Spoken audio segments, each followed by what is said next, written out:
यस्तो खालको मटका चिया खान हामी चाहिँ काकाभती चाहिँ लाग्यौँ सिधै यहाँनिर मटका चिया घर। यसको लोकेसन चाहिँ दमकको बाटबाट निको अगाडि ठ्याक्कै यहाँ छ। यहाँको इन्भाइरोमेन्ट चाहिँ यस्तो खालको छ होइन, यहाँ हेर्न सक्नुहुन्छ। राम्रो छ, जे होस् राम्रो लाग्यो। अनि मेन्युहरू चाहिँ यहाँ छ, पुस गरेर हेर्नु होला।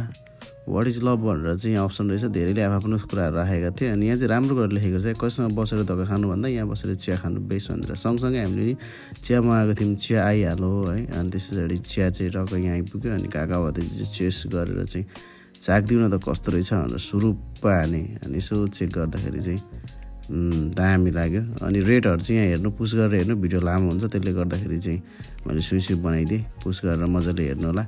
अनि सबैले खाएर चाहिँ अनि मेमोरिजको लागि यसरी नाम लेखेर चाहिँ कप यसरी सजाउँदो रहेछ। अनि हामीले के कम भनेर साइन पेन ल्याएर आफ्नो नामसाम ट्याकटुक लेख्यो। मेरो पनि एसएन ब्लग्स #ARN लेखेर काका र मेरो चाहिँ यो टाइपले लेखेर सट्ट हेर्नु त। अनि यसरी लेखेर मैले पनि बोकेर काका र मेरो कपलाई लगेर टक्क राखिदिएँ। अनि हामी काकाभती चाहिँ निक्ल्यौँ। आजको दिन सक्यो, बाई बाई।